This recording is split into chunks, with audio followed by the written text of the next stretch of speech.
Hi friends, Vijay Sethupathi Katrina Kaif జంటగా శ్రీరామ్ రాఘవన్ దర్శకత్వంలో release అయిన సినిమా మెర్రీ క్రిస్మస్. ఈ సినిమా ఎలా ఉందో ఇప్పుడు చూద్దాం. 7 ఏళ్ల తర్వాత తన ఇంటికి తిరిగి వచ్చిన ఆల్బర్ట్ క్రిస్మస్ జరుపుకునే కోలాహలంలో అందరూ ఉండడం చూసి ఆనందపడతాడు. అయితే అతనికి హోటల్కి వెళ్ళి భోంచేసి సరదాగా తిరిగే లోపు మరియా కనబడుతుంది. ఈ మరియా అతని జీవితంలోకి వచ్చిన తర్వాత మరియా కూతురితో అతనికి స్నేహం ఏర్పడుతుంది. అయితే ఆమె అతన్ని ఇంటికి తీసుకెళ్తుంది. ఆ ఇంటికి వెళ్ళిన తర్వాత మొత్తం ఆల్బర్ట్ జీవితం అంతా తారుమారైపోతుంది. అసలు ఆ ఇంట్లో ఏం జరిగింది, అసలు ఈ మరియా బేకరీ నడుపుతూ ఏం చేసింది అన్నది సినిమా చూసి తెలుసుకోవాలి. శ్రీరామ్ రాఘవన్ దర్శకత్వంలో వచ్చిన బదలాపూర్ సినిమా చూసిన తర్వాత ఎవరో అతనికి అభిమానం కాకుండా ఉండలేరు. అలాగే అంధాధున్ సినిమా అదిరిపోతుంది. అతని నుంచి వచ్చిన మరో అటువంటి ప్రయోగాత్మక చిత్రమే ఈ సినిమా మెరీ క్రిస్మస్. ఆల్బర్ట్ క్యారెక్టర్కి మరియా క్యారెక్టర్కి లింక్ వేస్తూ, వాళ్ళిద్దరికీ మరియా కూతురుతో లింక్ వేస్తూ దర్శకుడు చివరి వరకు నడిపించిన కథనం ఉత్కంఠభరితంగా సాగుతుంది. ఒక్కొక్క దగ్గర మనకి సహనానికి పరీక్ష పెడుతుంది. రిపీటెడ్ సీన్స్ చూస్తున్నామా అన్న భ్రమ కలిగిస్తుంది.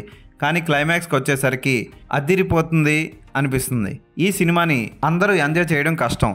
వెరైటీ సినిమాలు ఇష్టపడే వాళ్ళు మాత్రమే అర్థం చేసుకోగలరు. ముఖ్యంగా రాధిక క్లైమాక్స్లో వచ్చే కొన్ని పాత్రలు చాలా చక్కగా డీల్ చేశాడు దర్శకుడు.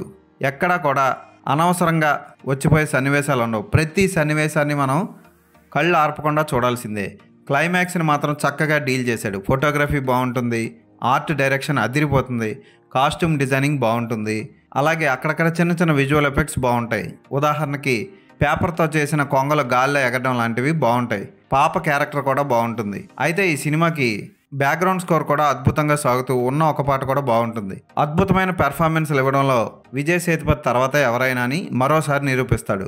కత్రినా కైఫ్ ఉన్న కొద్ది పాత్రలో నటించడానికి ట్రై చేసింది, కానీ ఆమె అంతగా అద్భుతంగా చేసిందని చెప్పలేం.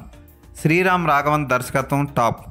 కాకపోతే అతను ప్రేక్షకుల్ని కొంచెం కన్ఫ్యూజ్ చేస్తూ అనవసరంగా అక్కడక్కడ సాగదీసి ఇబ్బంది పెడతాడు.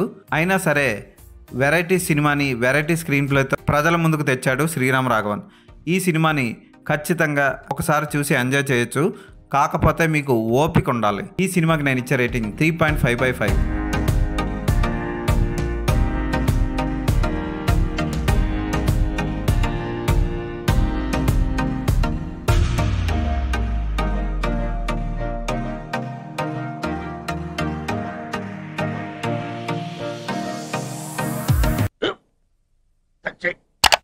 స్కూల్ బెంచ్ లాగా ఎంత గట్టిగా ఉందోరా?